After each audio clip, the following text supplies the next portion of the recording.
Welcome, everyone, to the Myth Salon. Today, we're dealing with another difficult day nationally. We have about 1.5 million people who have been confirmed to come in contact with the coronavirus, and fully 86,000 deaths against that. And right now, it appears with the going forward, there really is no foreseeable end in sight. And so I'd like to open the Myth Salon with a moment of silence. If you just bear with me for 1 second.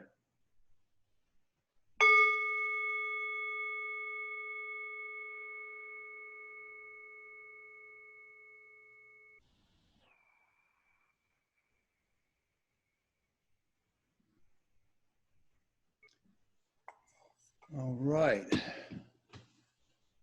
Well, welcome, everyone. I'd like to start off with a short poem by Rumi. How does a part of the world leave the world?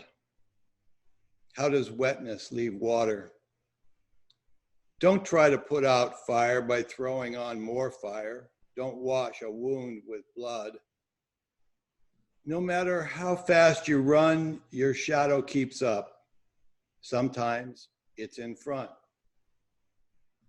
Only full overhead sun diminishes the shadow, but that shadow has been serving you. What hurts you blesses you. Darkness is your candle. Your boundaries are your quest. When from the tree feathers and wings sprout upon you, be quieter than a dove. Don't even open your mouth, not even for a coo. I could explain this, but it will break the glass cover on your heart, and there's no fixing that. You must have shadow and light, source both. Listen, lay your head under the tree of awe. So today we're really blessed to have Dr. Connie Zweig, who I had a couple classes from at Pacifica 20 years ago. Fabulous classes, writing classes, classes on memoir. She's a beautiful, beautiful person. And in an off moment, she said yes. Like a lot of you, you said yes. When I asked you to participate in the Myth Salon, you said yes, you showed up. And she's got 2 wonderful books. I'm trying to hold them so they don't come here. Beautiful, beautiful books. So I'm going to go to our panel and let my good friend and colleague who said yes. He said yes. 4 years ago, we started doing the Myth Salon together. He said yes. Everyone on the panel said yes. It affirms what we're about. And I am exceedingly grateful that every one of you, week after week, you show up. It's beautiful. All right, my friend, Will, take it away. Thank you, Dana. And I want to start by thanking you. It was my birthday this last weekend, and Dana sent me a singing bowl, which of course I'll always remember as representative of the Myth Salons and our relationship that really started going another direction when we began this 4 years ago. So I just want to acknowledge and express my gratitude to Dana for the gift. Let me introduce our panel, who is starting to become familiar, and which is a wonderful, comfortable thing. Dr. Dana White, who you've just heard from, is a producer and contributing faculty member at Pacifica and is a co-founder and host of this Myth Salon. I am chair of general education at a studio school, and am also co-founder and co-host with this moderator of the Myth Salon. Dr. Dennis Slattery is an author, poet, scholar, and faculty member at Pacifica. Dr. Zaman Stanazai is also an author and poet and scholar and faculty member at Pacifica. Dr. Elizabeth Nelson is an author, scholar, and faculty member at Pacifica. Dr. Voris Nunley is an author, scholar, and professor at the University of California at Riverside. And Dr. Selena Matthews is an author and clinical depth psychologist. We're joined today by Dr. Connie Zweig, who is a retired therapist, wife, and grandma, a former faculty member at Pacifica, writer, mentor, and sought-after conference speaker and meditation practitioner of 50 years.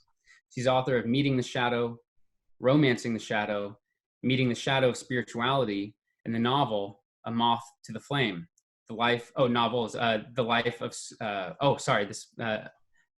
A Moth to the Flame, the life of Sufi poet Rumi. She's currently completing the inner work of age, how to shift from role to soul. And she'll be speaking to us, with us tonight about the shadow, which I dare not begin to frame or introduce. All I'll say is that it's a real privilege. I think that it goes without saying that all of us are alone with the alone. As Corbin might say, we're all looking in. We can't help it. We're all forced to. And so many of us are wrestling with shadow in one way or another. And it's really a privilege and maybe a real fortunate protection to have Connie here with us to talk with us about the shadow and to cultivate and help us develop our relationships with our own inner darkness. So Connie, I won't say more. I'll just remind everybody that the way we'll do this is that Connie will now present for 20 or maybe 20 minutes or a little longer. Then I'll ask a question, bringing in the panel. And then we're going to make sure, as usual, that we leave a significant amount of time for the audience. And tonight, Connie has a little bit of a two-part approach. So after the first part, the panel will come in for a touch, and then we'll finish up by giving more focus to the shadow's relationship with our times today. So looking forward to a wonderful Myth Salon with Connie in the panel and all of you. Thank you, Dana, and thank you, Connie. Very much looking forward to your thoughts tonight. Thank you so much. Thank you both for inviting me and for hosting this really precious community. I've only come a few times and it's already precious to me, so thank you for that. So I don't know that I'm a protector, Will.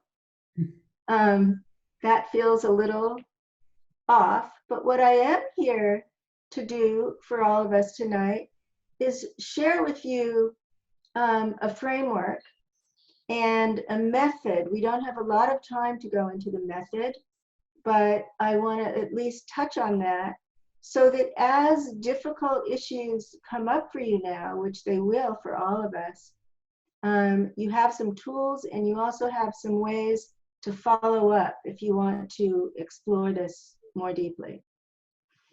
So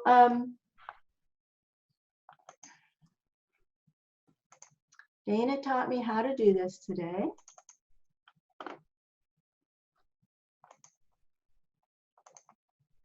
Okay. So let's begin with a story. Some of you may have read Oscar Wilde's novel, The Picture of Dorian Gray. And it's just astounding to me how timeless that story is. And I really know that that's because it's archetypal. It really describes the process that we're exploring together. So in this novel, the central character, Dorian, is a beautiful, vain young man in 19th century England. And he sees a painting of himself that's startlingly handsome, with no blemishes, no flaws. And he has this wish to remain youthful and perfect forever. He wants no sign of imperfection and no sign of age. So he makes a pact with the devil.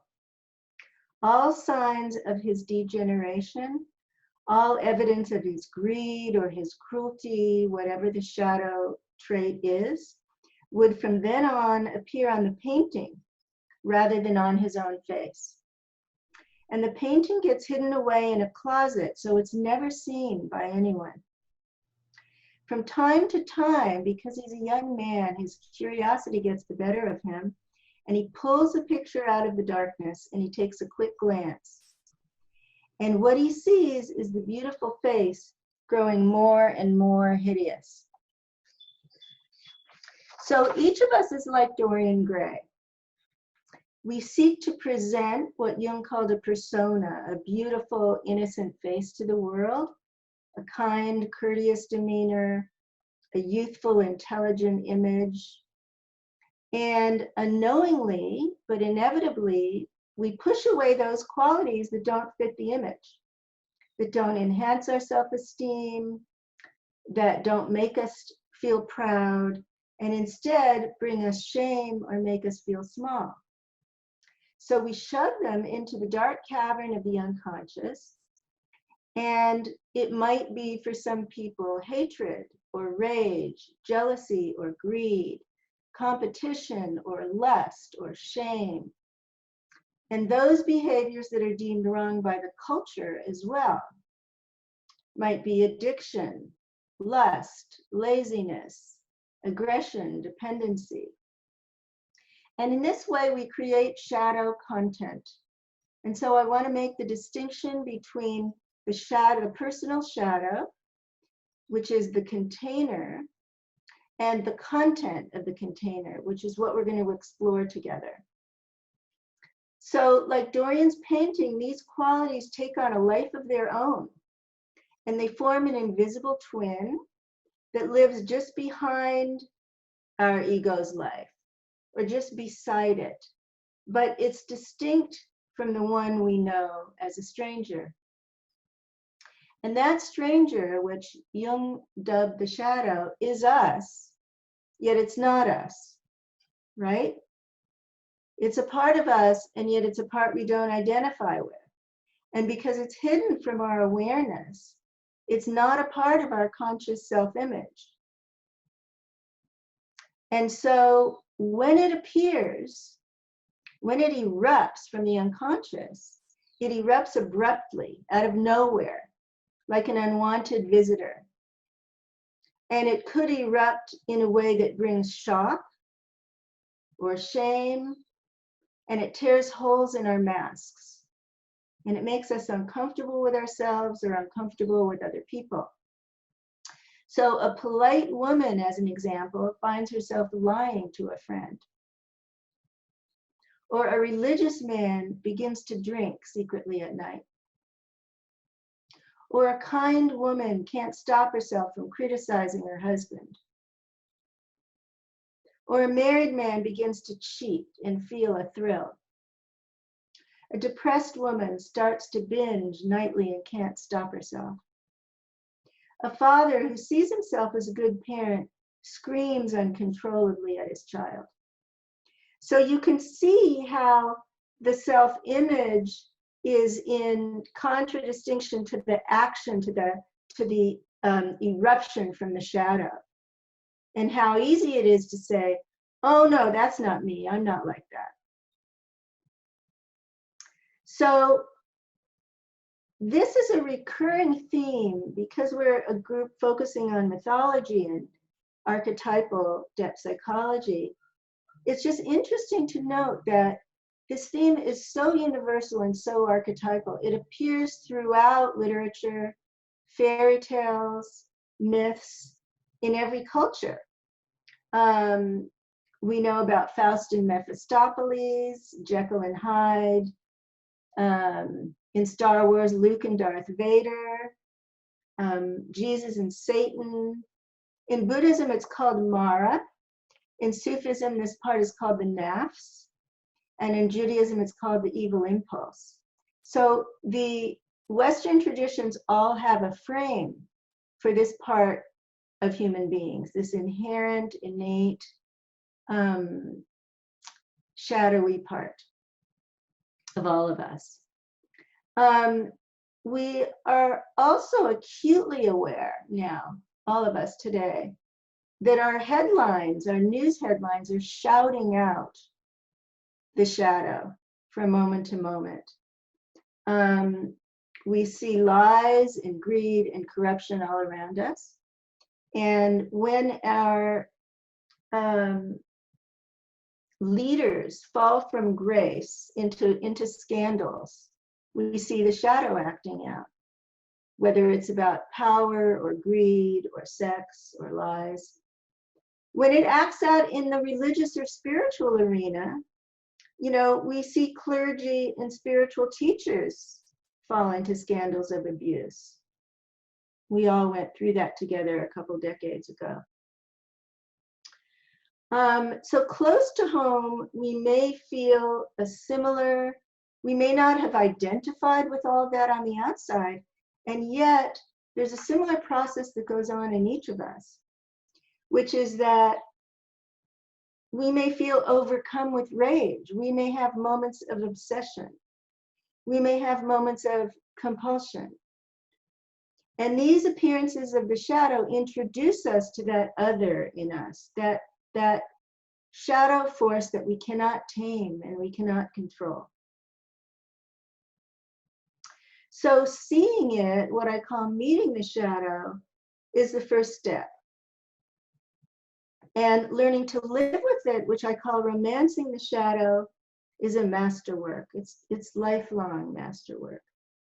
And what I mean by that is it means reading the messages encoded in the events of our life in such a way that we gain consciousness, we gain substance, we gain soul, we gain a connection to our own depths beyond personality and to a rich inner world. But that's not our first impulse, right? Our first impulse in meeting the shadow is denial. And I'm sure you've all recognized that in yourselves. I wouldn't do that. I didn't mean that. I'll get sober next week. I don't need help. Things will change, right? Whatever the mantra that gets said over and over again. And as we disown it, we hardly notice that the dark fantasy or the cruel comment gets banished quickly again into the shadow.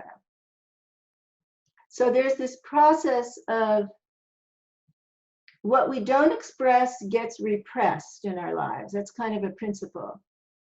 And when this erupts in expression, it immediately gets repressed again. We can start to notice that there's a cycle going on here.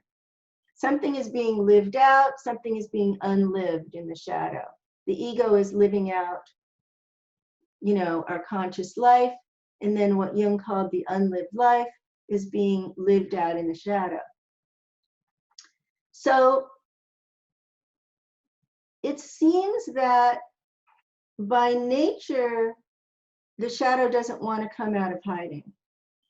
Its nature is to remain outside of conscious awareness. And so it acts out indirectly. And once it acts out, it recedes again. That's the pattern. And so for us, if we want to begin to bring the shadow to consciousness, to shed light on the darkness, and we recognize that we're forgetting and remembering and forgetting and remembering again, we need to actually explore how to do this. And that's kind of, you know, what I've been doing for 30 years. I don't know how this came to me. I don't know why. But for decades now, this has been my passion. And it's what my clinical work was about and what my writing is about. So what I've found is that when we learn to live with shadow awareness, when we learn to open to these parts of ourselves, we find valid needs there. We find information. We find intelligence. We find all kinds of good stuff. And our hearts open in compassion to ourselves and to other people and their shadowy behaviors. So where does a shadow come from? Each of us has a psychological heritage, and most of us know this who are connected with Pacifica. This is kind of elementary school. But we have a psychological heritage that's no less real than our genetic one. And it includes a legacy of intergenerational shadow issues that are transmitted to us through grandparents and parents, through their moods, their values, not only their behaviors, very subtle stuff, a gesture, an unfulfilled dream of theirs. And we absorb it in a kind of psychic soup in the environment in which we grow up. And we begin to sense at a young age what's required to feel safe and loved and accepted. And as we adapt ourselves and we form an ego or a conscious personality, what we've all discovered as therapists is that we don't express what's forbidden, right?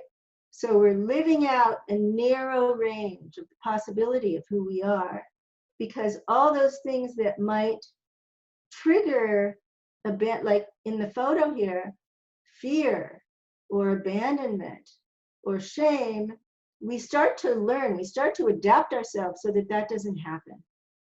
And the personality forms in a very narrow band, and everything else gets stuffed away. So we could say that the ego and the shadow develop in tandem with each other. I want to give you another little story, which is Robert Bly. And he tells this, he's a wonderful poet, if you don't know him, a beautiful poet. Dennis, I'm sure you know his work. He tells a story about the formation of the shadow. When we're 1 or 2 years old, we had a 360-degree personality with energy that radiates out of our bodies and souls, forming a living globe of energy. One day we noticed that our parents don't like certain parts of the ball, and they say, "Can you be still? It isn't nice to hit your brother."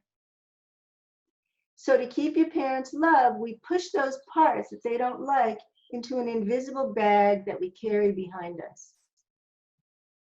And by the time we enter school, the bag is growing and the radiance is shrinking.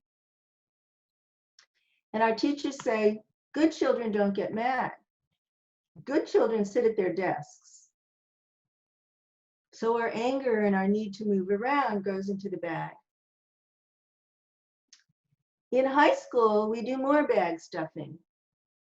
Maybe our athletic ability keeps us from hanging out with the kids that we want to be friends with. And so our athletic gifts go into the bag. Maybe our academic intelligence is teased or mocked. And so our gifts for learning go into the bag. And so you start to see that it's not only, quote, dark, negative content that goes into the shadow. It can actually be anything at all.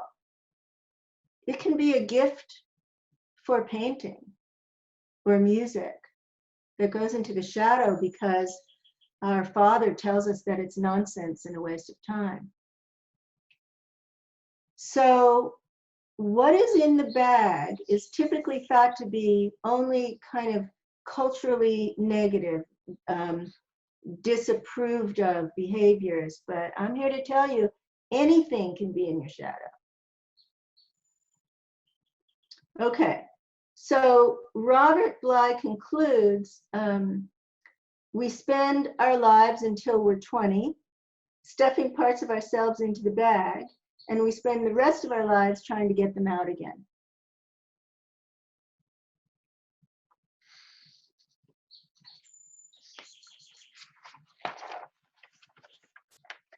So here's the bag. I'm a little behind in my slide, and we're dragging this bag around with us.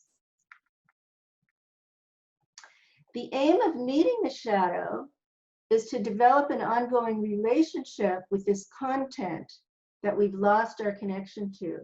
and to expand our sense of self by balancing the narrow one-sidedness of the conscious ego with the richness of the unconscious depths or possibilities. And when we make an aspect of the unconscious conscious, as most of you know, we fulfill the mandate to know thyself. Okay, so here's some examples of meeting your shadow that you might recognize quickly about yourself. Exaggerated feelings about ourselves, right? I'm so this, I'm so that, I'm so out of control, I'm so fat, I'm so judgmental. There is a part of us that's rejecting something about ourselves, and that points to a shadow. At the same time, when we react intensely to a trait in others that we deny in ourselves, we're projecting. And that points in the direction of a shadow, right? We walk into a party and we see a total stranger, a woman we've never met, and we think, oh, she's so seductive. There's a shadow projection there. Stereotyping, racism, sexism, ageism, homophobia. Those are examples of shadow projections that we're all too familiar with. And addictions. When you have a craving that's out of your control, there's an aspect of your shadow that's seeking something there that actually has a valid need, but it shows up in this compulsive behavior. I just thought that was funny. So slips of the tongue, you know, this came from Freud, right? People say things they don't mean to say, and then they brush it off, but actually there's information there about what's going on in the unconscious. And the same with humor, when you laugh at off-color jokes. Or you can sometimes get a reflection of your shadow from negative feedback from friends. This is the third time you arrived late this week. So rather than hearing that as criticism, ask yourself, what's going on with me? Why am I late for this person? There's some kind of shadow activity there. In midlife, when we have fantasies of burning everything down and starting a different life, there's a big shadow issue going on, right? About the unlived life. And in our dreams, of course, which is where Jung primarily worked with dreams and active imagination. And that's primarily where he found access to the unconscious in his patients. So let's talk about the method a little bit. I don't have a lot of time, and I'm going to go through this quickly.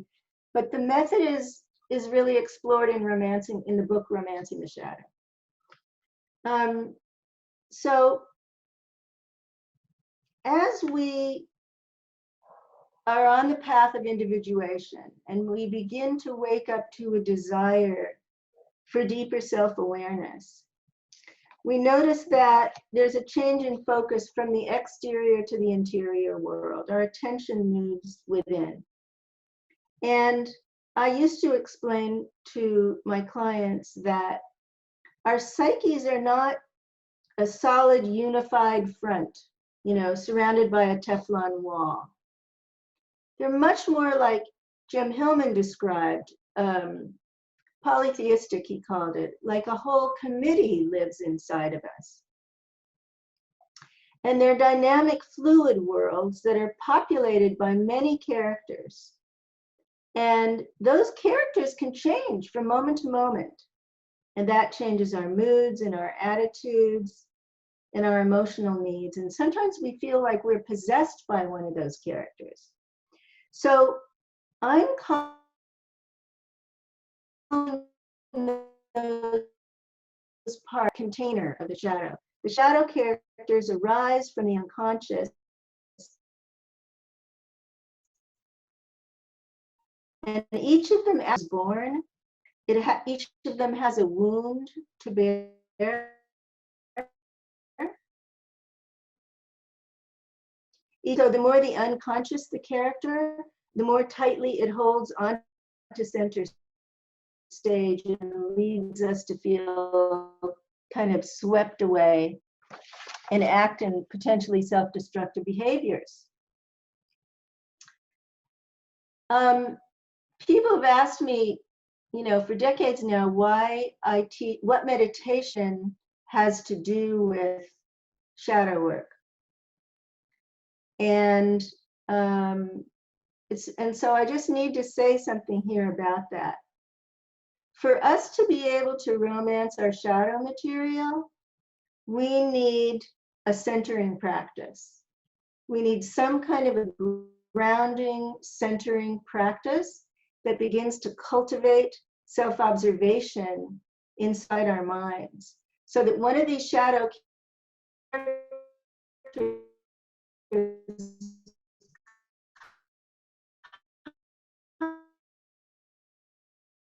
comes and eyes up. Could you say that one more time? Your sound was breaking up just a little bit. I'm sorry. Sure, no problem. So when you have an experience of a shadow character erupting from the unconscious, it feels, usually it feels overwhelming.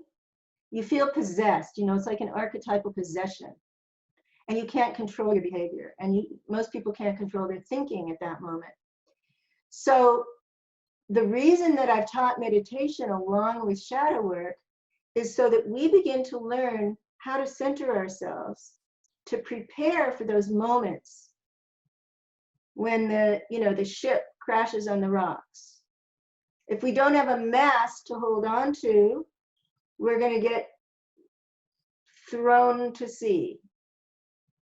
So meditation is, and I'm not here to talk about meditation, but I need to say that it's an integral part of doing shadow work, so that you begin to learn how to watch your mind, how to notice the thoughts and feelings as they arise, and create some separateness from them, create some self-observation.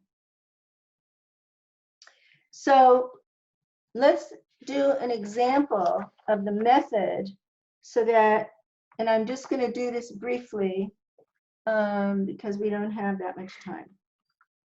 So I chose the inner child just because it's so well known, and all of us have one. And our inner child, there's an inner child that Jung spoke about that's divine and innocent.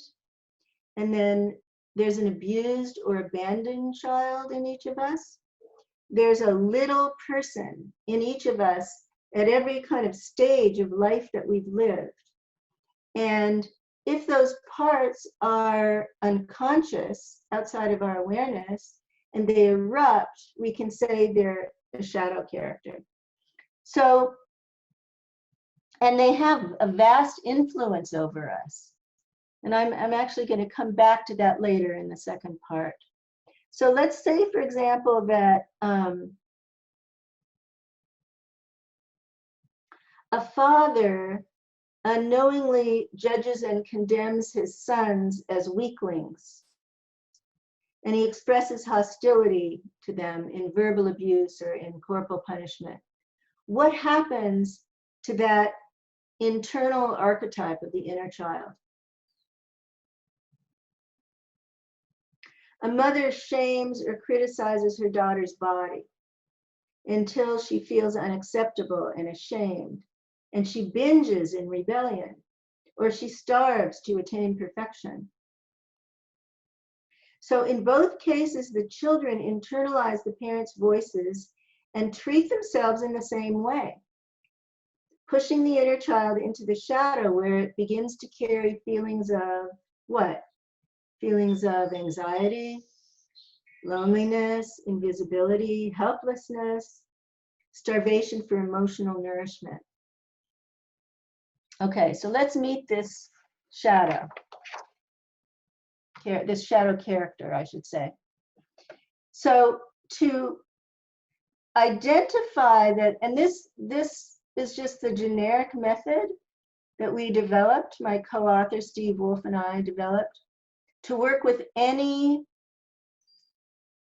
shadow content that comes up, okay? So whatever it is, it could be the liar, or it could be the thief, it could be the addict, it could be the cheater, okay? But we're just gonna give you, I'm just gonna give you the method now for the inner child. So the first thing that you do is you begin to notice, what are the repeating thoughts that come up every single time this inner child is around? And guess what? Every shadow character has a pattern of thoughts. They're the same. Every time that character becomes conscious, it says the same thing to you. And when you begin to recognize that, you have a cue that that character is erupting from the unconscious. So if your thoughts are, I'm alone, no one loves me, I better not cry or he'll leave, you know, he's too needy, I feel smothered, she's too controlling, I feel powerless. Whatever the message is, you begin to notice that it's a repeating message for this little child. And the feelings are also repeating. I'm lonely, despair, frightened, overwhelmed, helpless. Same feelings. The feelings are not powerful, angry. They're not. They're the same feelings for each character. And the sensations in the body. So when I was in practice, I used to do this with Jung's typology. You know, because some people are really connected to their bodies, and some are connected to their feelings, and some are connected to their mind, to their thoughts. So if you know that about yourself, if you know that you're more attuned to your thoughts than your body, or you're more attuned to your body than your feelings, then you can use that as a channel to your shadow, to identify the shadow character. So if the sensations in your body are familiar to you, and you notice that you have a tight abdomen, tight shoulders, your throat is closed, you feel empty in your chest, then that can be your cue that this little child is around. So then you begin your centering practice. And maybe it's TM, and maybe it's Vipassana, and maybe it's Vajrayana, and maybe it's Aikido, and maybe it's walking meditation. Whatever it is, you begin your centering practice and you begin to witness your internal experience. And you'll have an image. At some point, an image will arise of who the shadow character is.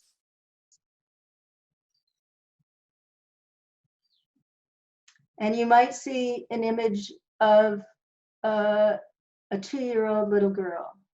And maybe it's you, maybe it's not. Or you might see a 6-year-old little boy. And so once you get an image, you can give that character a name.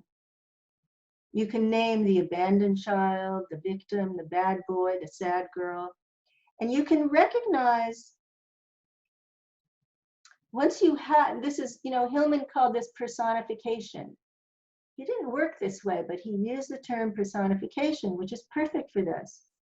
So we're taking this amorphous piece of unconscious material and we're personifying it with specificity. It has thoughts, feelings, sensations, and an image. And now it has a name. And you can recognize that this is not who you are. And this is the spiritual part of the work.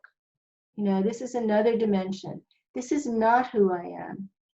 I am not that little girl who just lied to get her way. I am not that little boy who's crying because he feels so sad. That's not who I am. If you want to do the historical, you know, the psychodynamic work, you can trace it back to the most recent time that this happened, or you can trace the roots farther back to an earlier time. I used to go, you know, sort of when were you last triggered, and then what happened in high school, and then what happened when you were really little. And you can recognize then that your reaction in the present moment is a reaction from the past.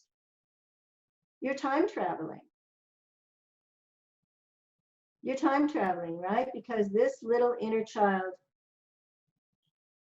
is not having that same traumatic experience today. You're an adult today. But if you listen to that child, if you obey what this little shadow character is telling you to do, like let's say it's telling you to be really needy with your husband and it's turning him off, then what are the consequences of obeying the messages of that internal shadow character? Or it's telling you to bully your wife because that's how you'll get what you want.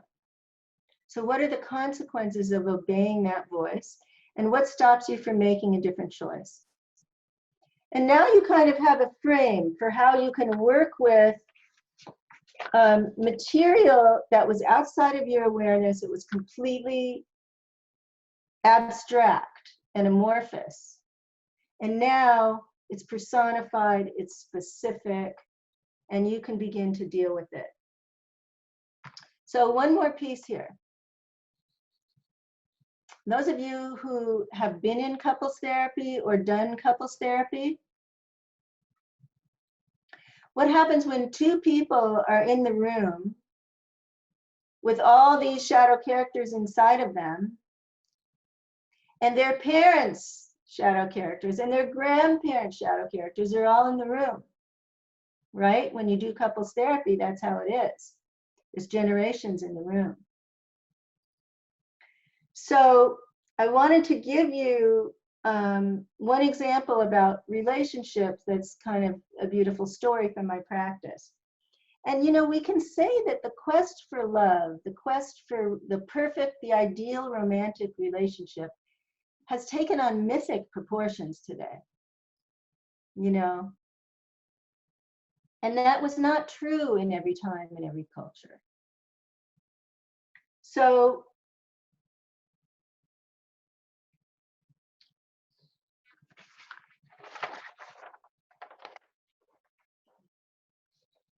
I had a couple in my practice that was able to really individuate in the context of being together through doing shadow work.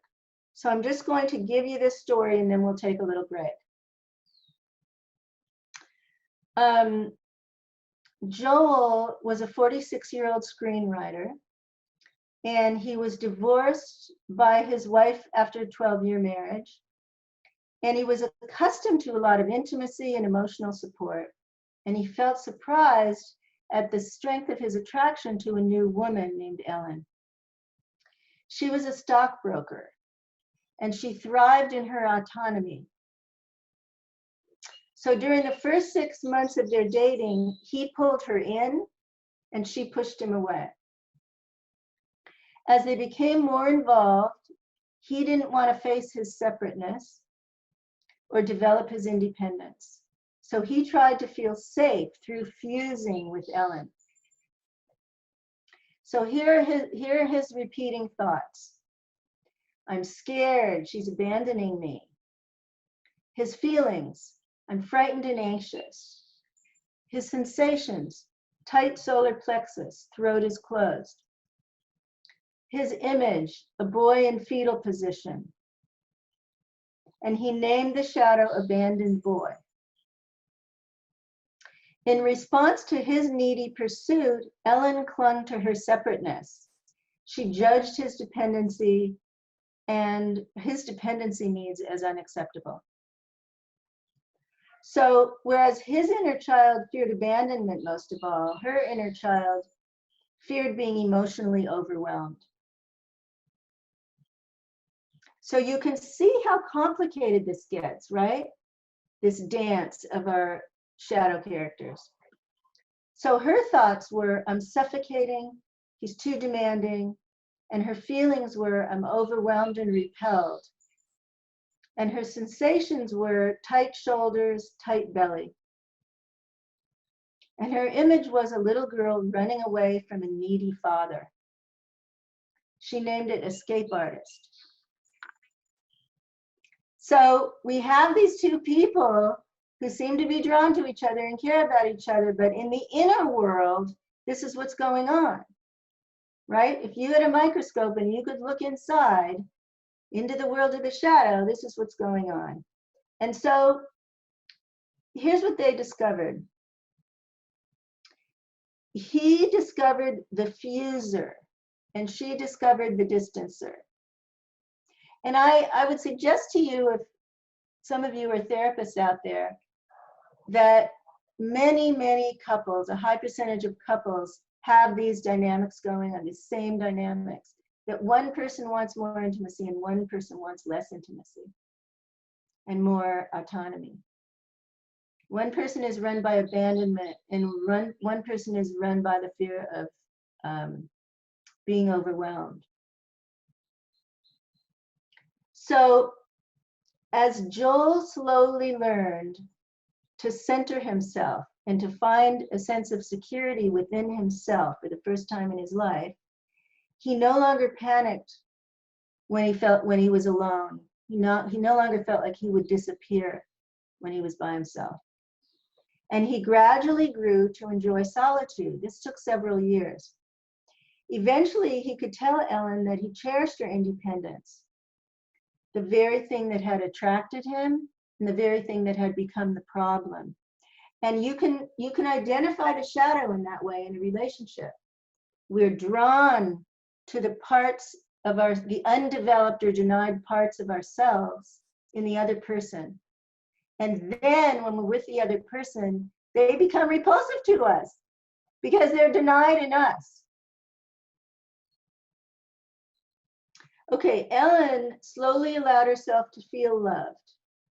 And she began to feel more dependent on Joel and even to need him, uncovering a shadow character that was deeply buried in her. And she was very afraid of these feelings and she felt humiliated by them. But with time, she learned to observe her automatic, abrupt rejection of closeness. And together, they continued to bring more of themselves into conscious awareness and into their relationship. So this is what I call a shadow marriage. If we just do a persona marriage, we're going to live with each other in role. We're going to have a role-based relationship. If we actually can uncover each other's shadows and learn how to love and respect them, it's a whole other story. Then we have, depth psychology is an integral part of our life. So I'm going to stop there. Oh, here, there's one more slide. So when a shadow character is sabotaging your intimacy, begin by reminding yourself that no one is right and no one is wrong.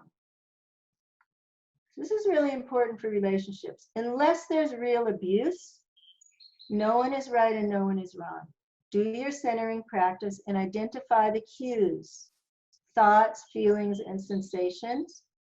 Get an image of your own shadow character, and you can't do this for the other person. You can only do this for yourself, right? You can only be 100% responsible for your own part in the pattern.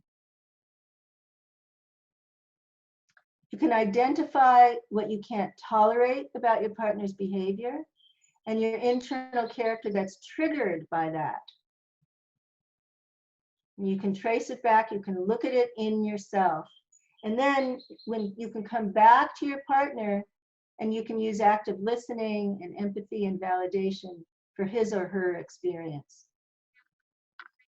But the model here is not that we're fixing the other person. The model is that we're looking within. And we're gaining depth and self-knowledge through exploring our shadow issues and being accountable for them. Okay, so I'm going to open it to the panel. I have no idea what time it is. Dana, will you watch the time, Dana, or Will? Of course. Okay. Thank you, Connie. And we'll do a quick round and make sure we get through the rest of what you want to talk about tonight. And my question is probably maybe not the richest that we'll get to tonight, and maybe a little selfish because it's a theoretical question I've been wanting to ask somebody that could really help me solve it. I'm curious, and when the ego is identified with the persona perfectly, you're in really, really, really, really bad shape. So when they start to separate, and we can recognize something as part of ourselves, but we dislike it as opposed to disidentify with it, and we don't let it into our persona, but we're also not under the delusion that it's something about ourselves we don't like. Where does that fit in this story of the shadow?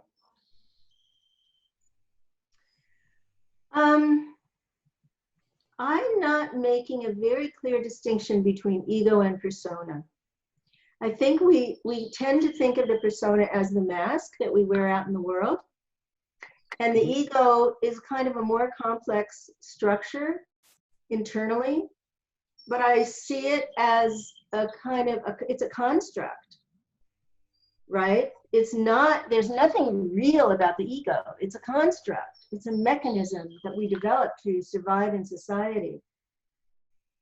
So as we grow up and we learn to function, to operate out of the ego, what doesn't get expressed gets repressed, and that forms the shadow. So I would say, that's kind of the opposition that I've kind of tracked over the years. Thank you. That helps. And I see that Selena is unmuted, so maybe she's got a question too. Yeah, Connie, that was just so amazing. Thank you so much.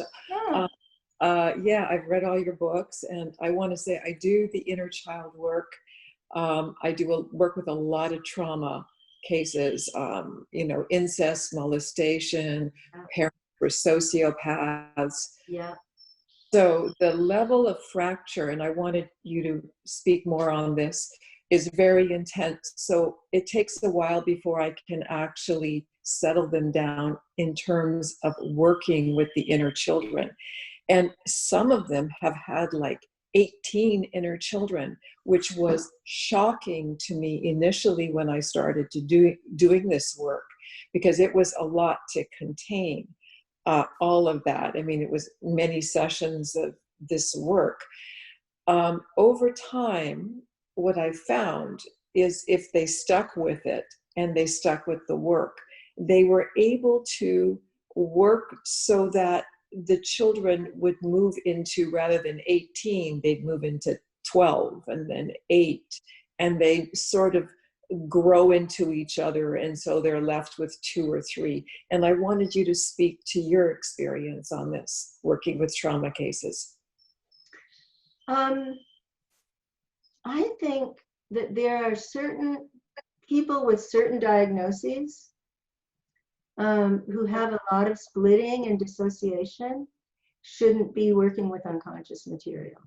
That's just my opinion. I think it's kind of dangerous. So my way would be to do more ego consolidation first. Because, we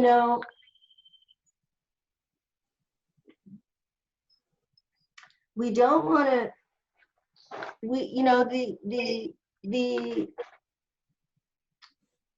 what is psychosis? Psychosis is material coming up from the unconscious too rapidly for the ego to contain it.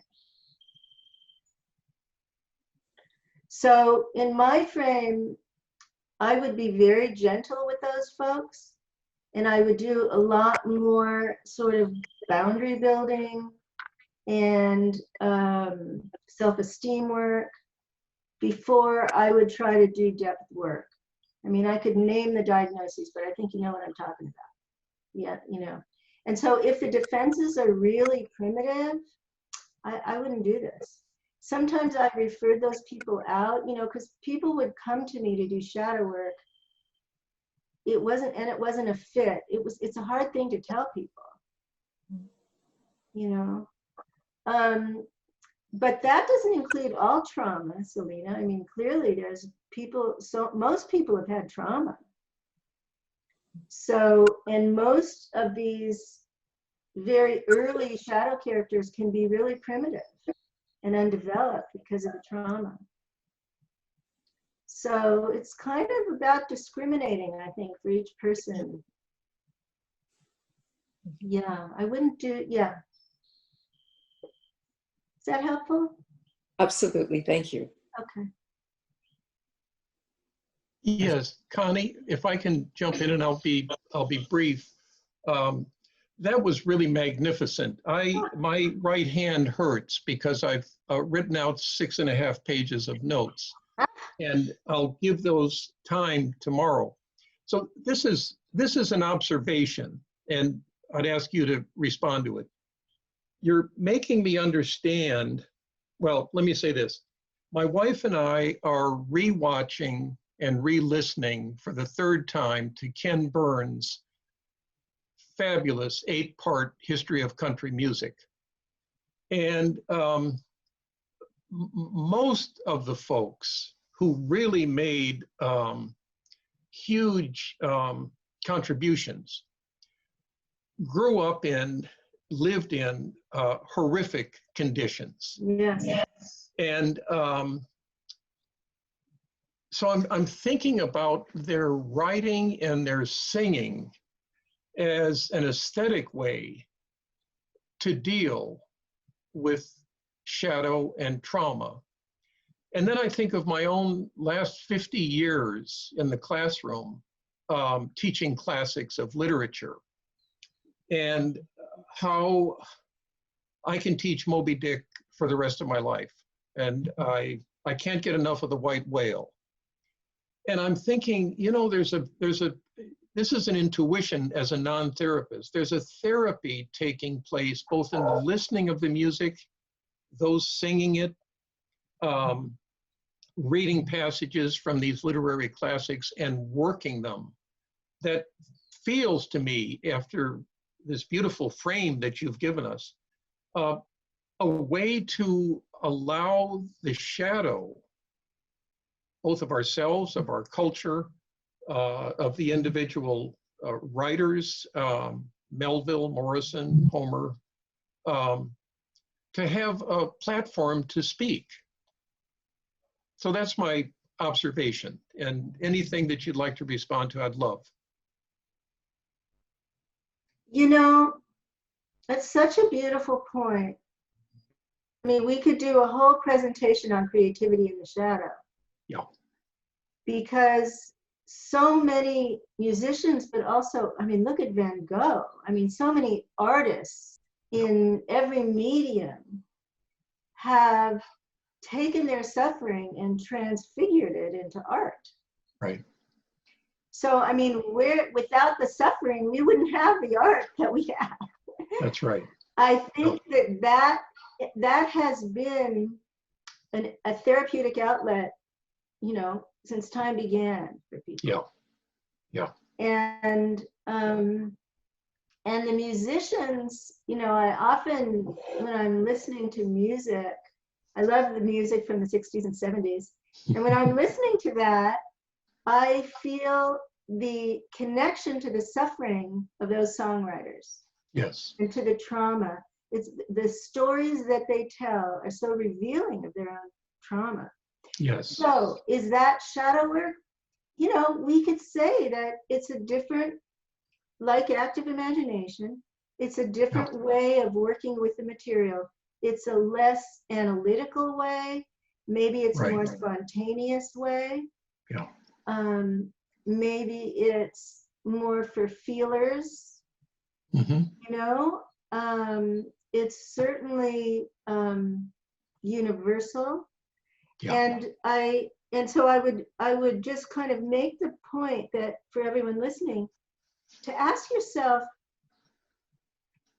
what creative dream have you banished into the shadow? It's good. That's good. What creative fantasy or talent have you sacrificed, at the altar of your ego's life and banished into the shadow? Yeah. Because that's really important for all of us. Yes. Yeah. Yeah. That's wonderful. Thank you, Connie.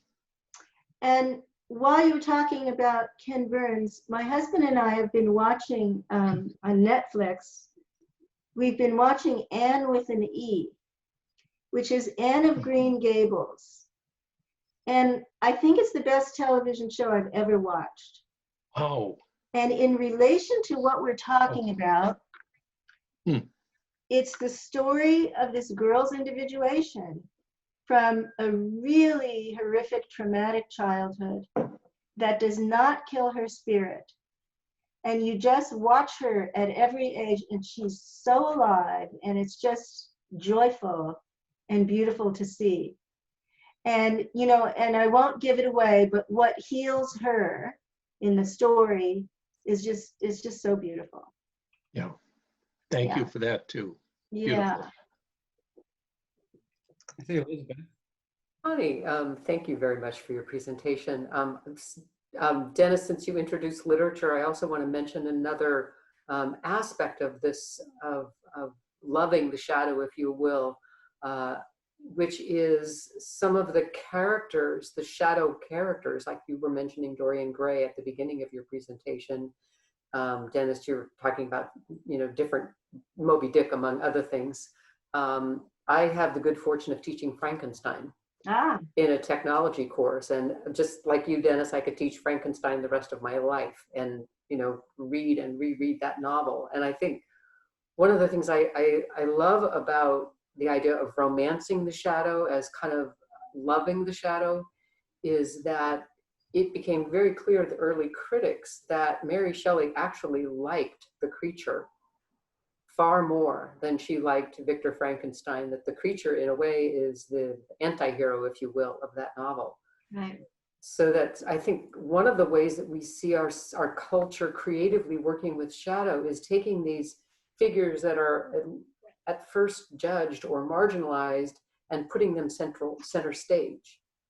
Like for another example would be Grendel by, I'm forgetting the author's name. Dennis, maybe you can help me. Well, then Beowulf. Yeah, it's a retelling of Beowulf from the it's perspective of the monster. Yes. Yeah, and I can't, John Gardner, I think, maybe. But Wicked is another example where what we're seeing is the shadow figure takes center stage, and that character turns out to have a very profound and interesting backstory. So I wonder if you could say anything about that.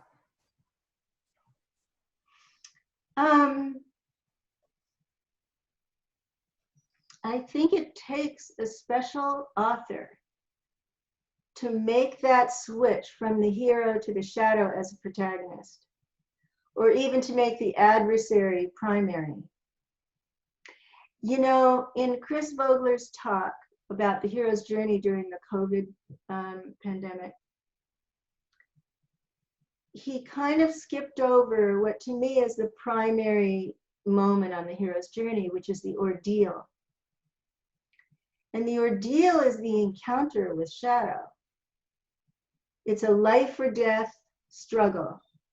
In whatever form it comes, in whatever form, whether it's in literature, we can see it, in religious stories, we can see it. It's so archetypal, that moment. And so to make that reversal where, the adversary or the enemy or the monster or the dragon is primary, and maybe Disney's been doing that a bit now that I think about it. It's a really interesting switch. Yeah. I think, a lot of people ask me about sociopathy. So I'm not talking here about possession by the shadow, right? I'm not talking about people who live out the darkness, which we see all around us today, right? Naming no names. That's not what this work is for kind of normal neurotics. who have a strong enough ego to relate to the unconscious and not get possessed by it. And that seems like an important point, both socially and clinically. And let me check in, because I know we want to get through some more. Voris or Zaman, would you like to respond or ask a question now? We could also make sure you ask some of the first questions when she finishes her next section. Well, I enjoyed the presentation very much. I'm trying to find the placeness of the ego or the self, but I'm kind of wondering, because I look at it more both as on a horizontal plane, but as well as on a vertical pole. On the horizontal plane, I see the ego at one place as the main entity with the shadow behind, but then there's a mask in the front. So do we knowingly wear the mask to present ourselves one way, or are we not aware of the shadow that is probably holding us back? And then the same way on the vertical pole, are we in some ways damaged by, all through the developmental process of our childhood, of how the society, the family, and others treated us? And so that would be kind of like in the minus territory to bring us to where we are, which is, let's say, the ground zero. And I don't mean it in the political sense, but so are we assuming that we are in the negative to be brought here to the zero level, or are we at the zero level and headed upwards on this vertical pole to become one with the divine? So in a way, there is this compass that has both the plane and the pole crisscrossing, and I'm just kind of wondering that, of course, it will depend on an individual, that we could go back and forth or up and down. And I would like to hear Connie's comment on that. Well, we don't share the same language, so let's see if I understood you. The first part of what you said was we knowingly create a mask. I would say none of that happens knowingly. None of this happens consciously. And the vertical horizontal, the way that this is kind of heresy in the world of depth psychology, but I'm very developmental in my thinking. And so for me, and that's partly because I've been meditating for so long that I know there are higher stages of awareness, right? And clearly we see primitive stages of awareness all around us now. So the people who fight with hierarchies, for me, the vertical dimension is extremely kind of built in and important. And it's hard to talk about it in the world of Jungian depth psychology, but I'd be happy to do that if you ever want to do that. So what you're calling the horizontal, I think, is more what I would call the internal depth world. What's happening inside the psyche in this model that we're using, all these constructs about ego and shadow. And Edinger was about the ego self axis. It's a different construct. For me, the self is more about spiritual practice. Contacting the self arises with spiritual practice. So I wasn't talking about that tonight. I was more in this kind of realm of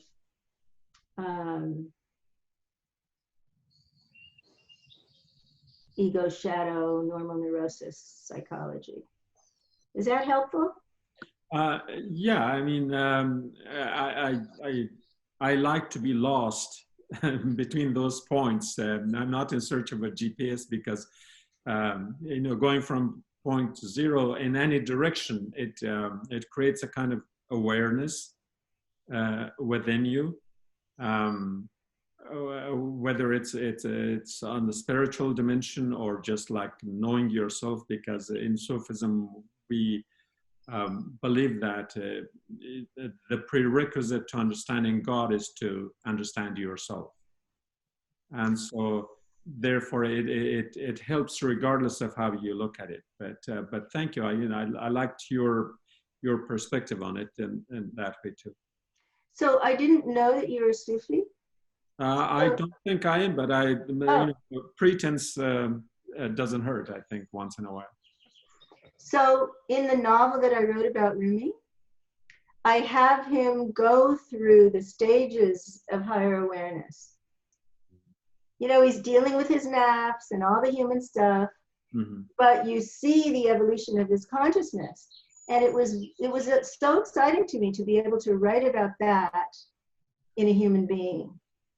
You know, it was really fun. Yeah, it's just the idea of becoming aware of the capabilities you have to find the divine within yourself, and at the end, the perfection, the human perfection, would be such that you become one with God. Yes. God is not necessarily out of you; it's just within you. But you know, you will have to become aware of it, which in a way kind of parallels with the realization of the shadow and the self that you were talking about. But of course, that's a long conversation. That's a long conversation. Yeah. Thank you. Lovely to meet you. Boris, please. No, well, I'll just wait till she finishes the next section, and then I'll ask a question. Okay. Yeah. Excellent, Connie. Looking forward to your thoughts on how this applies to our situation today. Okay, so I'm going to screen share again. So I didn't keep the position here.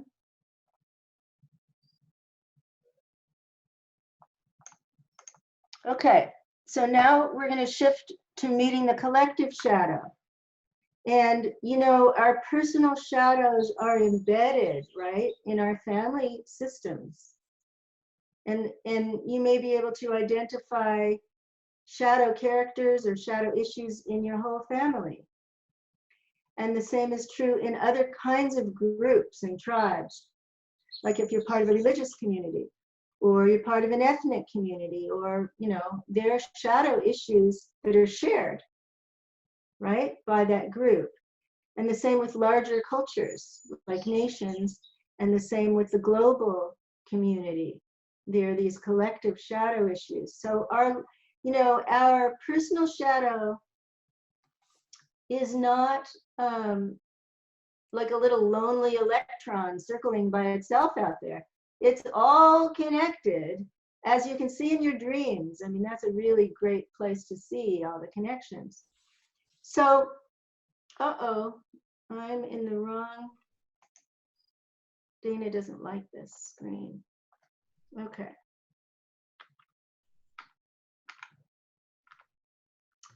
So, the coronavirus, the whole pandemic that we're in right now. So one of the first associations that came up for me was, because I'm so focused always on shadow, was denial. And we're seeing a lot of denial in all different kinds of forms all around us. And I think one form that it takes, like the protesters who want to open everything up, or the people who don't social distance, and some of them are in my world. It's challenging trying to make sense of it. And I think one possibility is that the puer archetype is activated in them.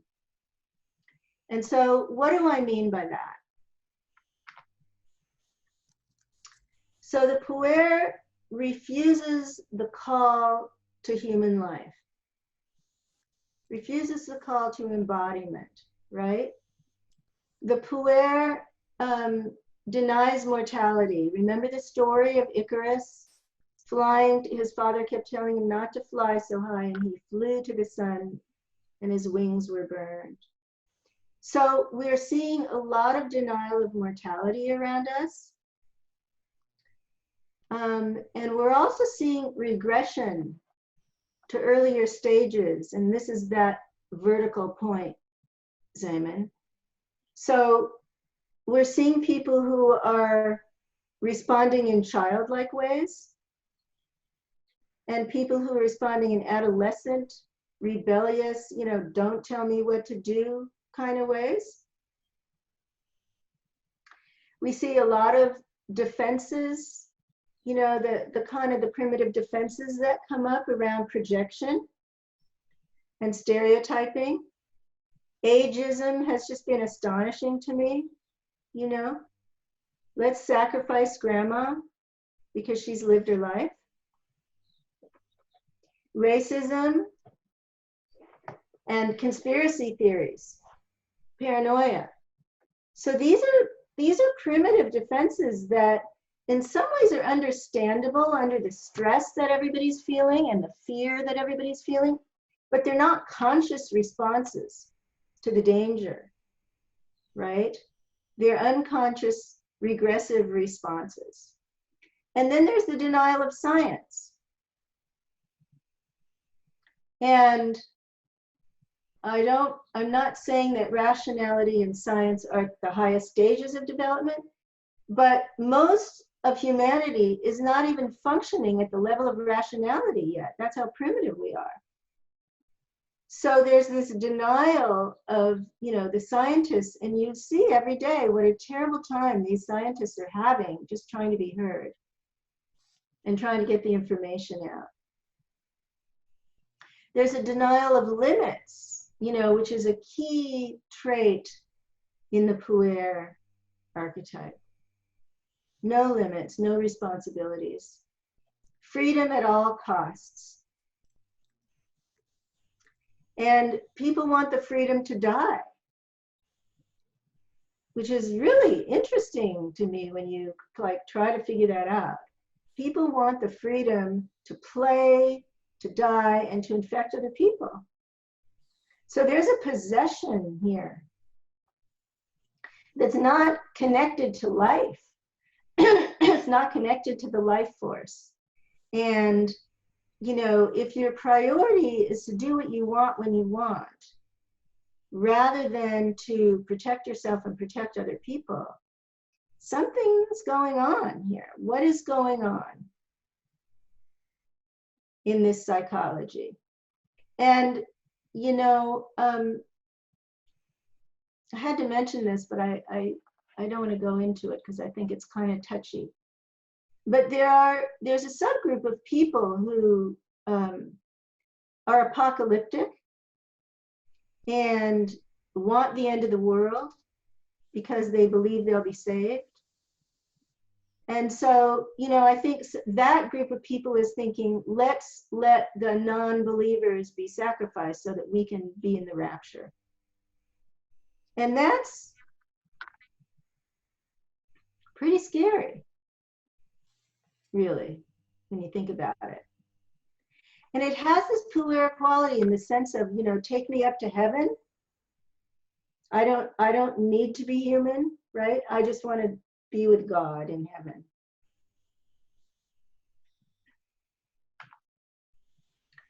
But this is the reality. This is the reality that we're faced with.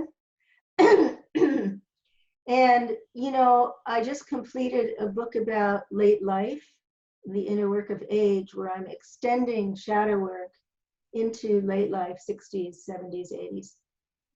And one of the key teachings is about mortality awareness and really breaking through the denial of mortality so that we can choose what we want to do with our lives in late life. And what's happening now is it's everywhere. Mortality awareness, you can't get away from it. And yet, even still, there are people denying. People feel that there are people who feel invincible. So there's some mythic themes here that I kind of just wanted to delineate. Pandemic, pandemonium, panic all come from pan. And then I went back and I looked at Camus' novel, The Plague. I don't know if any of you, I read Camus when I was very young and I was studying French. And this novel just came back to me. And it was about a cholera epidemic. But the themes, everything that we're experiencing today in this moment was in that novel. I forget when it was. Was it in the, I forget the year of the novel. But it kind of knocked my socks off, how prescient it was. You can see in the characters, you can see denial, indifference, and blame. People are quarantined. They recognize that everyone is a carrier. They're counting up death tallies. They're searching for a serum. They call it a serum. And they recognize then that it becomes airborne. And so there's incredible panic because there's no safe place. And then there's paranoia and projection and splitting because people are regressing. And you know, one of the points here is that this is a setup for authoritarianism. And you can see the government consolidating power in all kinds of ways. And when there's that much chaos in the environment, people want order no matter what. And that's a very dangerous moment.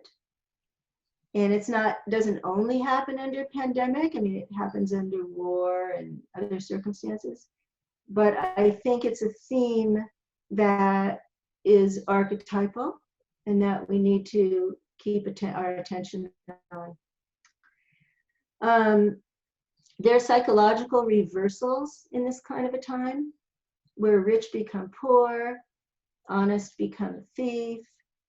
And there's a reversal of the mythology. You know, in most myths, the elders are sacrificing youth, right? And now the youth want to sacrifice elders.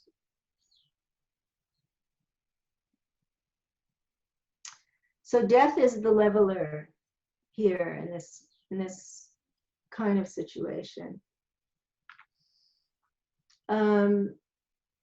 In Camus' novel, it's rats who bring the disease, and with us, it's bats. So there's this kind of bat out of hell image for me that's been sitting with me. And then I thought, you know, what is quarantine? We were kind of playing unaware in the upper world, like Persephone. We were in denial of massive inequality. We were in denial of climate change. And all of a sudden, we were abducted by the Lord of Death. And quarantine is like living in Hades. It's almost like the upper world and the underworld have flipped. You know? The upper world is Hades now. Everybody's in Hades. So Persephone stays in the underworld and she transforms. You know, she really goes through this alchemical shift. And so what is asked of us for self-reflection in quarantine?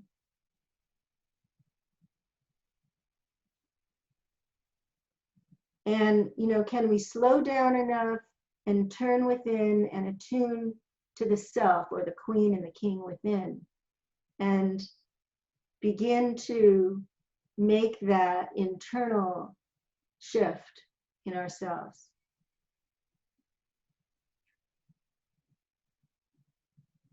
So that out of all this death, there is some rebirth. Okay, so that's where I'll stop for conversation with you. Thank you, Connie. And I want to make sure we get to everybody. So I thought I'd ask Boris if you want to jump in, if you have a question. Yes, I do. First of all, thanks a lot, Connie, for the presentation. Whenever I hear you talk or I read your books, I feel simultaneously stripped and healed. And so I really very much appreciate that. So thank you. What I want to ask you about is, and I think you've kind of touched upon it, instead of romancing the shadow, could you talk a little bit about suffering, the shadow, and its relationship to the underworld? And the reason I'm asking that question is I thought you really pointed out in a kind of cogent way how the shadow is a place for both treasure and poverty, for poison and cure. And if you think about suffering, and Lionel Corbett does a wonderful job of this in The Soul and Anguish, when he points out that etymologically, suffering contains a phrase that means both burden and treasure. And so that's what suffering, so the notion of suffering itself includes both. So could you talk a little more about that in terms of suffering and this relationship to the shadow and the underworld, if you like? Great question.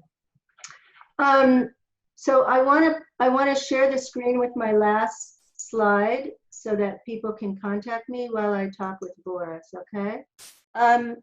You know, my first Jungian analyst said to me something that I'll never forget. She said, your spiritual work cannot save you from shadow suffering. And there's an inevitability to meeting the shadow and to suffering the shadow in being human. I mean, it's just part of how we're made and part of the hero's journey and part of the human incarnation. And so there's meaning in it, and there's depth in it, and there's reconciliation in it. But I think what I'm trying to offer is, and I'm not offering a way to fix it. That's not it. But what I'm suggesting is that there is a way to be with it that is evolutionary, rather than kind of dwelling in the muck. You know, oh my God, I'm suffering so much, you know, and grieving a loss for the rest of your life, or you know, like taking on, identifying with the suffering, identifying with it. That's the issue. And so I'm just suggesting that there's a way to take shadow suffering and use it to gain consciousness. And I know there are people who disagree with this. I mean, I got a lot of gripes from Jungians when Romancing the Shadow came out. First of all, the word romancing made it seem so light. And second of all, the method was, you know, this or that or the other thing. So I know there are people who don't agree with this, but what I'm just trying to say is we can make a conscious relationship to this unconscious material, not to all of it, you know, not to all of it, but to some of it, and really improve our lives by doing that. And really reduce our suffering by doing that. Not eliminate it, but reduce it. Is that helpful? Yes, very much so. Thanks a lot. Very helpful.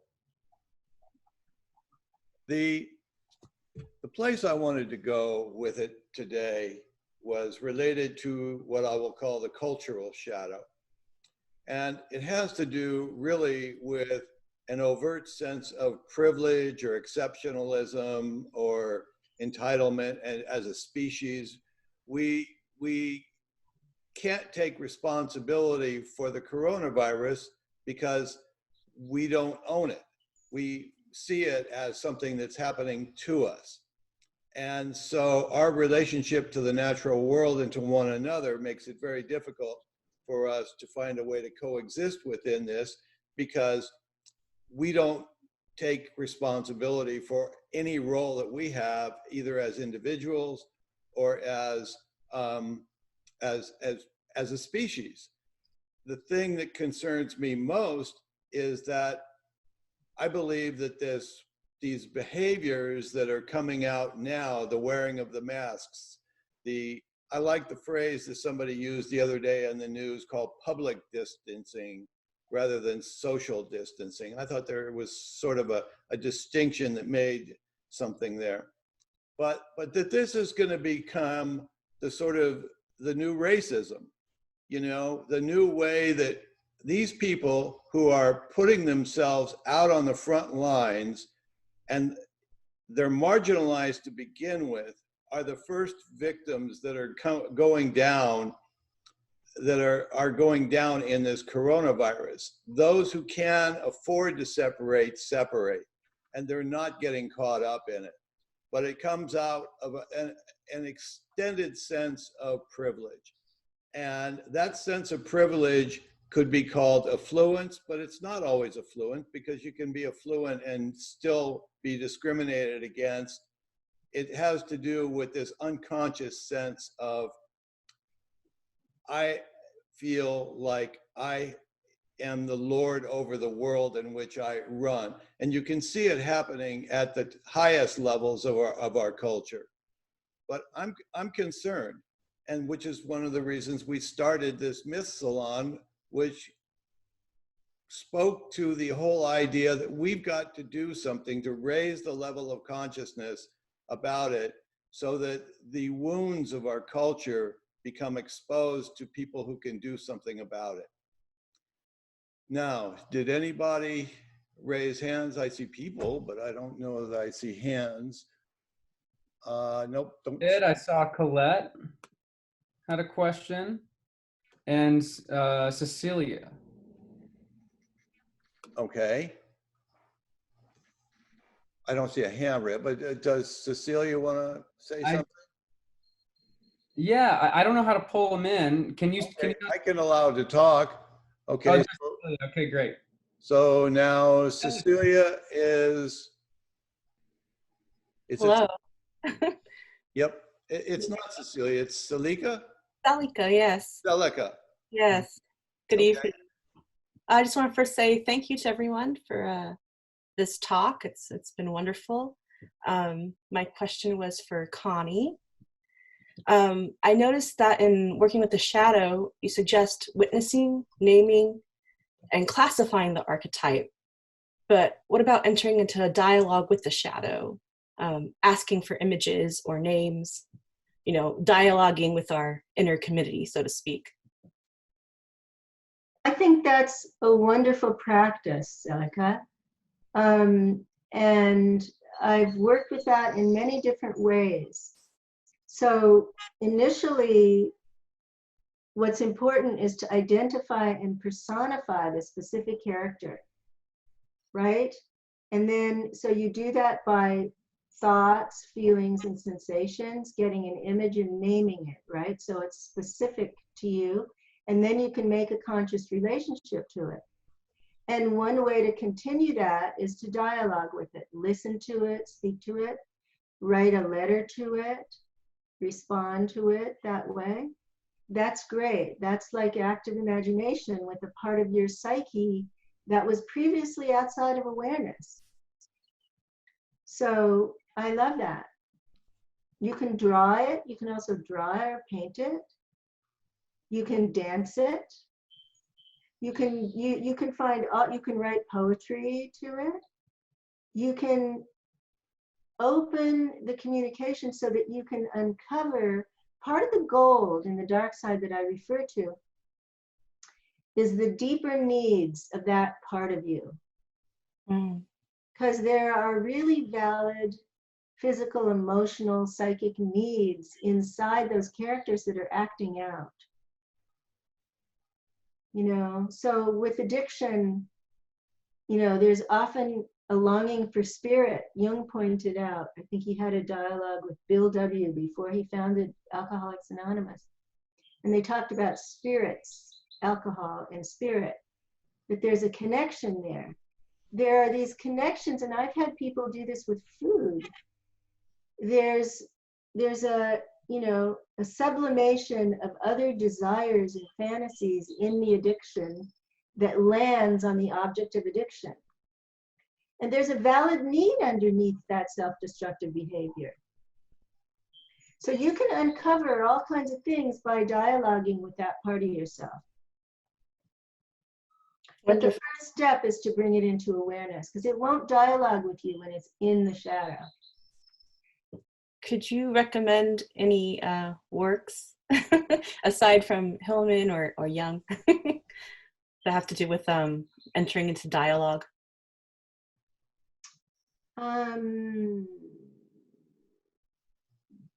There was a school called Voice Dialogue, where they did kind of communication with parts. It was different from my method, but you might look at that. And you know, the whole kind of Jungian idea of active imagination is dialoguing with creativity with your unconscious. Mm. Yeah. Great, All right. thank you. Thank you so much. Thank you, Selika. Let's go to Colette. All right. Can you hear me? Yes, we can. I would like Connie to speak on something I'm working with in myself at the moment, and it's the connection between racism and the misuse of language. We talk of black, you know, the black box after an airplane crash, when in fact the box is orange and it's a computer box. We talk about the dark web, black money, not illegal money. And we're constantly in movie titles and book titles and all sorts of things, everyday language, using dark or black as a metaphor for evil or decadence or something that needs to be transformed, and using white and light as something to attain that's pure and holy. And I'm just wondering how, you know, I feel working as I do at the moment in a project in the Netherlands with racism, I feel we'll never get, you know, every time these words are used in that metaphoric context, it creates an image. And the image is, you know, can be so easily projected onto people. So I'm wondering if we can ever heal our racist problem without also, or at the same time, or beforehand, even healing our use of language. And what anybody can comment on this. And yeah, that's basically it. Thank you. You know, we struggled with that when we did Meeting the Shadow, because we recognized your point. There's a split in the semantic, in the structure of our language that reflects a split in the psyche. And we were very concerned about it at the time, and that's a long time ago, and nothing much has changed. And so I wholeheartedly agree with you. I don't know what to do about it.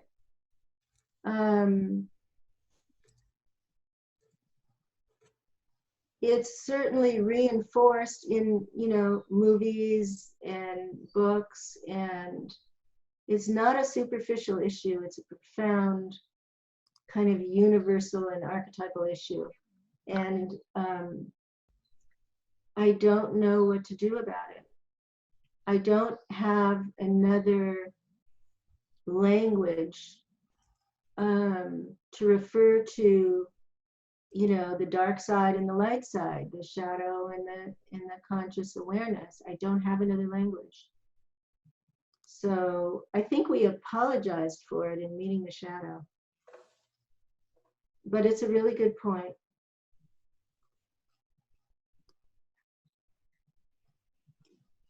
Thank you, and I'll share with the panel that I'm not seeing any other questions yet from the group. So if there's a question that you have that you've been, or a thought or a comment you have that you want to bring in, it looks like we'll have a little bit of a chance to do that. So please do.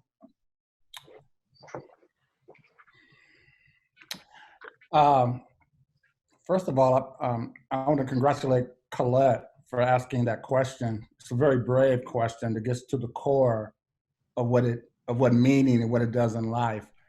I highly recommend reading Audre Lorde's The Transformation of Silence into Action.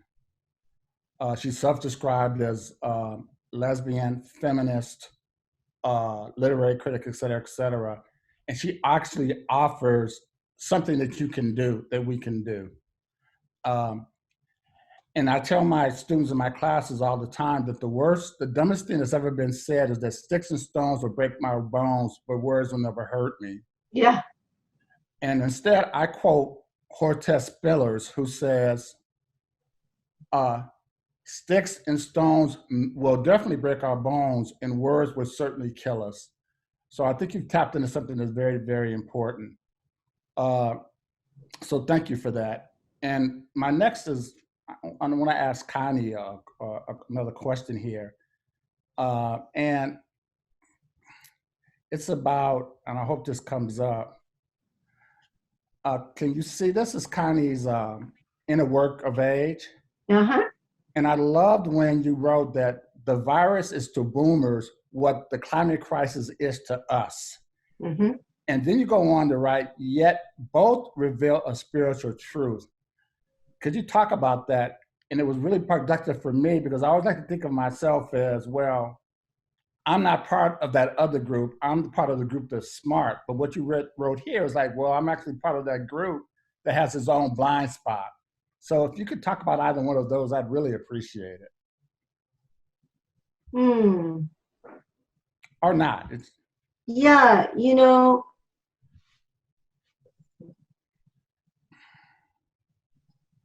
everybody keeps talking about we're in this together.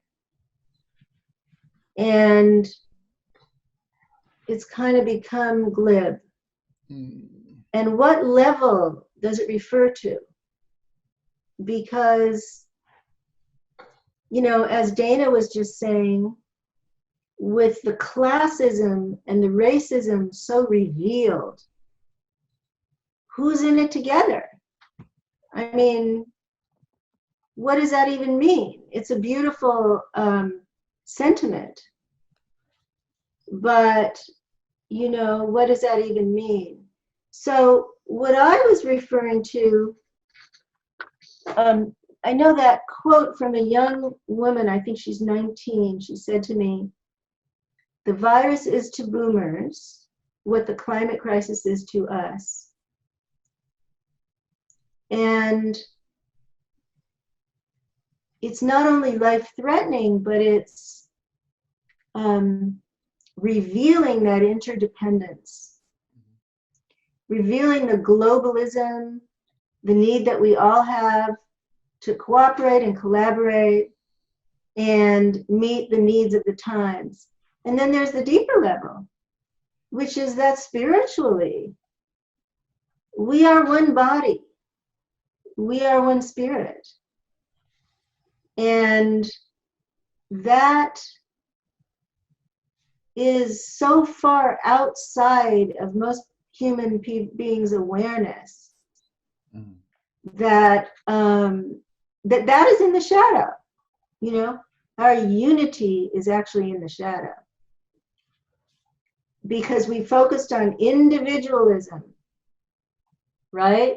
And the freedom to, like Dana said, the freedom to be entitled and take whatever we need. Like that guy who bought 17,000 bottles of sanitizers, you know, 17,000 bottles of sanitizer, right? It's just kind of symbolic. It's just symbolic of, it's actually not a radical thing given what our culture is like. Right. So, and I hear a lot about, you know, the silver linings of this pandemic. And one of them is that it's making us realize, you know, how much we need each other. But I don't know, with sociopaths in charge all over the world now, if we're really going to come out of this in the way that we could.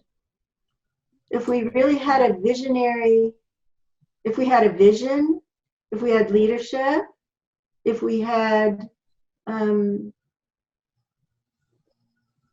all of the sort of cultural tools that we needed. I mean, we have a lot of innovation, we have a lot of money, we have a lot of the things that we need. But if we had that, what we really need, we could come out of this in a rebirth. We could come out of it with a Green New Deal. I mean, we could come out of it with all Medicare for all. We could come out of it with all kinds of incredible change, right? But given what's happening, that's not going to happen. So I guess that's the parallel between the virus and the climate crisis. I've been very active in fighting climate for a lot of years now in my own little way. And, you know, once the virus is gone, that will come roaring back. So I don't really see in my lifetime that we're going to get much of a break on that level. And, you know, not a positive thing to say, but that's kind of how I feel. Thanks for looking at my website. Simone, did you have a comment? Yeah, I'm just thinking like maybe there is a kind of subconscious cultural relativism in this context of what we referred to earlier as the racist element in it.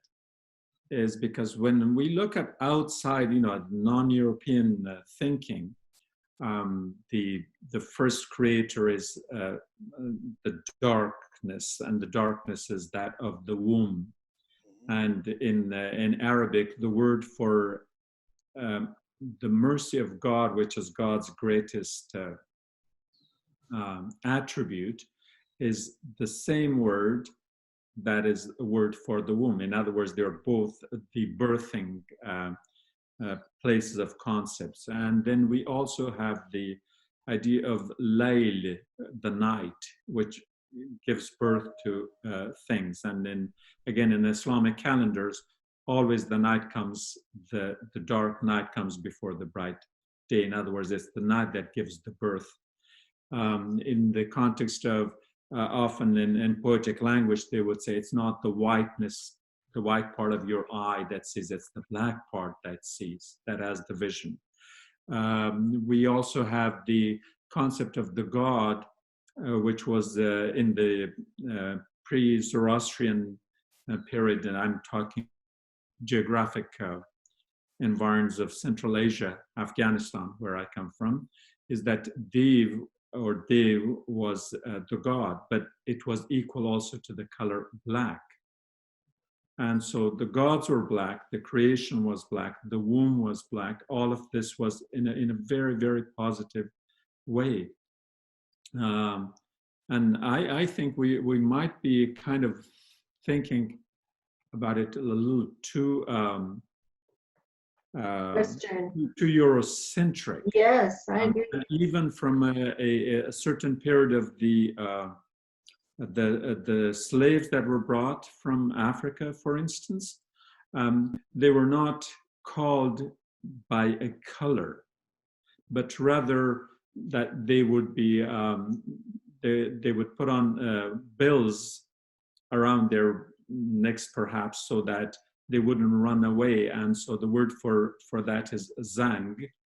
And from where they got the slave would be called the zangi, and they were brought from an island off the shore of East Africa, which eventually was then called Zanzibar.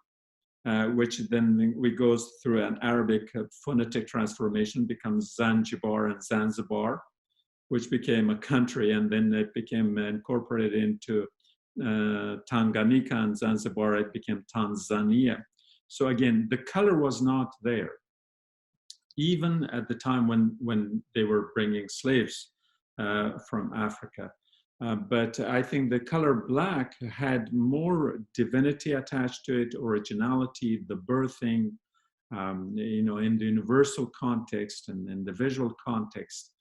But that was, of course, then. But now with the prevalence of Western culture, I think that the blackness associated with the race's inferiority and all the rest of it is kind of permeating through other cultures, I guess, in some ways. So I don't know when this shift occurred historically, but I don't think it was there always. That's a beautiful point. I mean, it made me remember Kali is black from India. Yes. She's the goddess of birth Right. and death and transformation. All three. The Black Madonna. Right. So there are these archetypal images from other cultures in which the associations to blackness are very different. That's why I'm saying that I think this association might be a more recent phenomenon that we kind of absorbed without becoming aware of it. Yeah. I think it might be that. You know, I might suggest that if you do take the Eurocentric perspective, then you might see everything outside of it as the unconscious to the European perspective. And so in some ways, what you're suggesting from that point of view is an integration of shadow concerning the shadow and concerning darkness and maybe living with and perhaps romancing.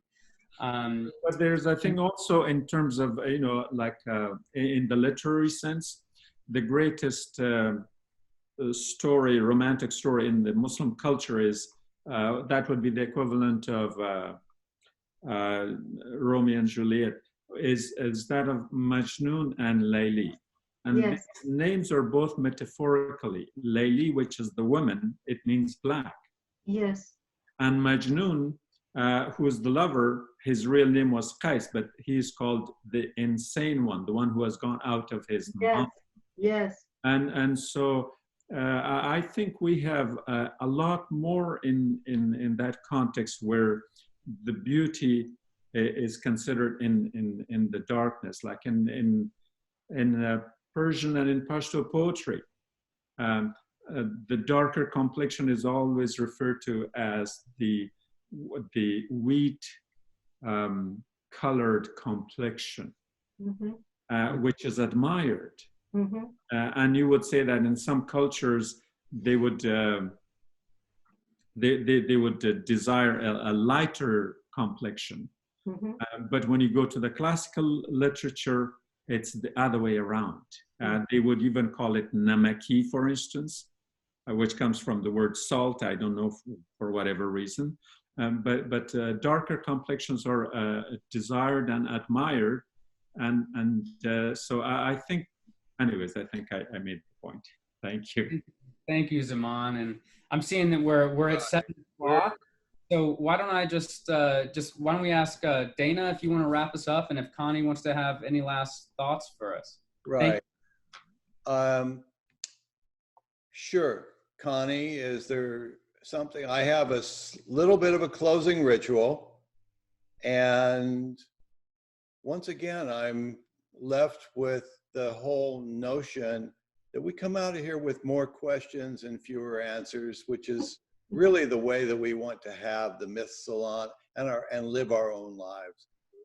Down the path of inquiry and poetry rather than narrative. And, you know, I am much more inclined to gravitate towards something that says, aha, I wonder what that is. You know, my curiosity is piqued, and a little bit of lightness in the darkness works. But if you turn the light on in the darkness and you flood it, you can't see anything. You take all of the beauty out of what it has. So maybe you would give us some final words, Connie, and then I want to do my bell. Well, I'll just pick up on what you just said. Shadow work is about lighting candles in the dark. Now, as I say the dark, I hesitate because of the linguistic limitations. But there's an image there of candles in the dark. It's a beautiful, you know, it's a sacred image. And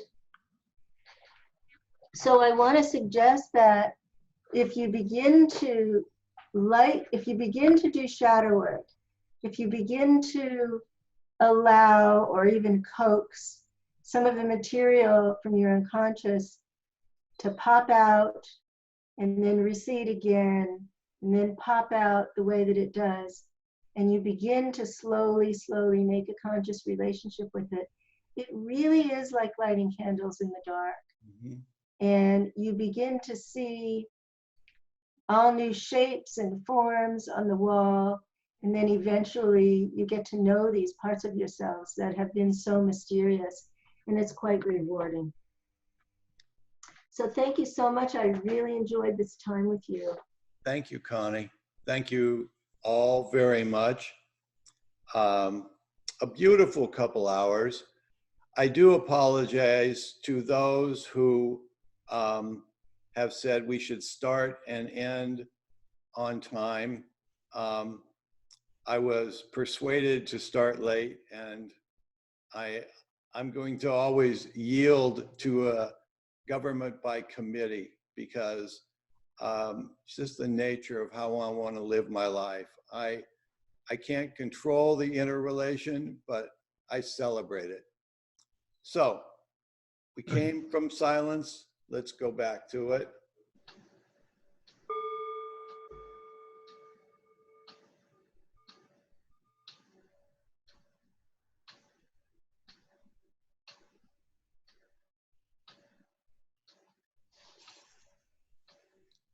Wonderful. Thank you all very much. Thank you, Connie. Thank you, panelists. Thank you, Will. Thank you, everyone. Thank you, everyone, for showing up. It's been a beautiful evening. Yeah. The recording tonight will be available on Mytho Sophia.